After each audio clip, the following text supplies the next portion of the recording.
This is for Monday, September 21st. The Roman Empire had its extremes. There were the wealthy who lived in the Roman Empire, and they basically had everything. The laws were created in such a way to protect the wealthy from losing their wealth. The poor had nothing. It seemed like the patrician class got stronger and stronger, and the plebeian class got weaker and weaker. There was a sizable slave population that was found throughout the empire. Slaves were doing more and more of the work. Slaves had been taken in wars. As nations were defeated by the Roman armies, they were forced to turn over women and children and men, and these people became the slaves. For the most part, slaves had no rights. They were mistreated by Roman citizens. Women in Roman society a lot of times depended upon their wealth, who their family was, or who they were married to. If you were a woman and you were from a wealthy family, or if you were a woman who had married into a wealthy family, then you would have some privileges. But women were never considered citizens. They were never given the right to vote. The power that women seemed to exhibit in the Roman Empire was based on who their husbands were, who their fathers were, or who their sons were. Education was only for males. Now, literers were men who taught young men how to read and write. Collator's were men who taught young men how to do arithmetic. Now, for the most part, these educators were Greek. Romans valued Greek educators above all other nationalities. They felt that the Greeks understood education better than any other nationality, even Roman citizens. But remind yourself in your notes that only men could be educated. The cities of the Roman Empire were given over to education. Cities were given access to, or citizens were given access to the Colosseum, that is the building that is behind, and the Circus Maximus. Now at the Colosseum, you could see gladiators fight. At the Circus Maximum, you could see chariot races and fights.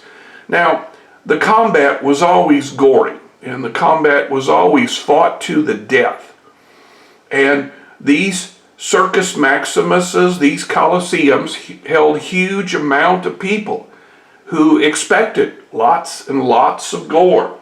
Now, the next slide deals with a video, and I'm afraid if I show the video, the whole entire worksheet will be blocked, so we're going to skip over this. Rome had made inroads into the laws. Like the Greeks, the Romans had codified or written down the laws. This is of the Senator Cicero. Now, Cicero was of the time of Caesar. In fact, Caesar had ordered the execution of Cicero because of what Caesar called Cicero's sharp tongue. Cicero was the first to go out and recruit people to run the government. He called these people he recruited lawyers. Poetry was important to those who were educated. Now, this is a painting made much later after the Roman Empire of Virgil giving verse of the Aeneid. The Aeneid talks about the beginning of Rome. Horace was another poet who talked about the days of the Civil War. Horace reminded his listeners that Romans were supposed to be stoic. Like the Greeks, they were supposed to do everything in moderation. Unfortunately for Horace, Romans did just the exact opposite. They did everything to the excess. Romans continued the practice of realism. Now, this is in the German city of Habsburg, and this was from a villa that a Roman patrician lived in, and this was part of his floor. The mosaic tiles were very popular amongst the Romans. Roman architecture was always built for practical purposes. The Romans were known to build aqueducts and bridges. The Romans felt that these architectural gems would keep peace in the empire. Now, unlike the Greeks, the Romans believed in realism in their art. So if a person had an imperfection, the imperfection was shown in the art. Galen was a scientist, and Galen will take bodies that have died and he will dissect them. He will look at how the human body operates. Now, it is from Galen that many of our medical practices that we have today are based on. The path of the circulatory system, the muscles and such. All of this was mapped out by Galen. Town life was structured around squares. Markets were set up, and in many larger cities you would have multiple markets set up. The wealthy would have big homes, what we call latifundias, out in the countryside, and they would be served by servants or slaves. They usually referred to these big homes as a villa. Poorer Romans would live above their shops on the crowded streets. Now, we know so much about town life because of a city called Pompeii. Now, Pompeii is the best preserved Roman city in the world. In 79 AD, Vesuvius, which is that mountain you can see in the background, is going to erupt ash and volcanic debris, and it's going to fall on Pompeii. The entire city, with most of its inhabitants, will be covered by this ash and debris. And then lava will flow out over the ash and debris and entomb Pompeii for many, many, many years. It won't be until the 18th century, that would be the 1700s, that Pompeii was discovered. Now, this video talks about what it probably was like when Vesuvius erupted. Now again, we have to skip over this because it might block the entire video from being shown to you. The easiest way to understand why the empire fell is to state that it fell from within. Now, I think this would make an excellent essay type question to explain why the Roman Empire ended. Civil wars and poor leadership came after the death of Marcus Aurelius. Now, you remember, Marcus Aurelius had been chosen by the adoption system, but Marcus Aurelius decided to promote his son Commodius to be the next emperor. Now, Commodius just wasn't up to the job. By 306 AD, Constantine is declared emperor of the Roman Empire. Now, Constantine believed that the Roman Empire had become so big that the entire empire could not be handled by just one emperor. So Constantine is going to divide the empire into east and west.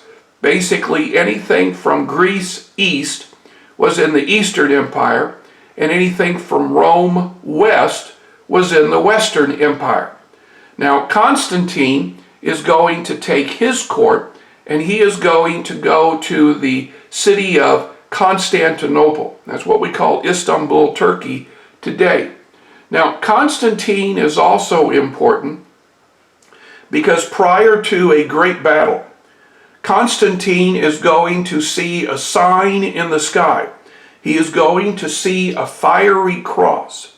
And Constantine is going to interpret this to mean that the Christian God is on his side. Now, when Constantine wins the great victory, he will declare the Christian faith as the one true faith of Rome. of the Roman Empire, both east and west. After the splitting of the empire, the western side is going to begin to have even more and more problems. Now, most of the food had been grown in the east, so Constantine and Constantinople and the people who lived from Greece east were able to survive with food. Those who lived in the west had a great deal of difficulty. Now, after the move, the German tribes are going to invade the western part of the Roman Empire. And the various emperors who were supposed to serve the Western Empire were not up to the task. Now, the largest Germanic tribe were the Visigoths. And the Visigoths are going to move into what is now Romania.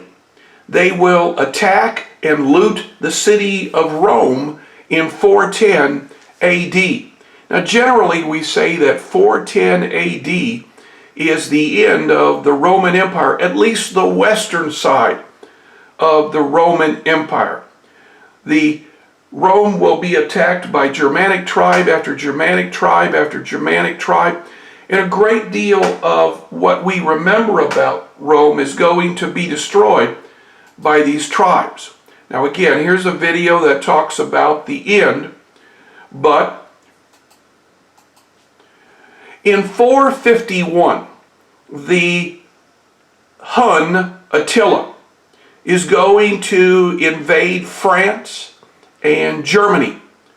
Now, he will be opposed by the German and Frankish leader Alaric. Alaric is unable to stop the Huns. Alaric will combine with what is left of the Roman Empire, and together they will defeat Attila.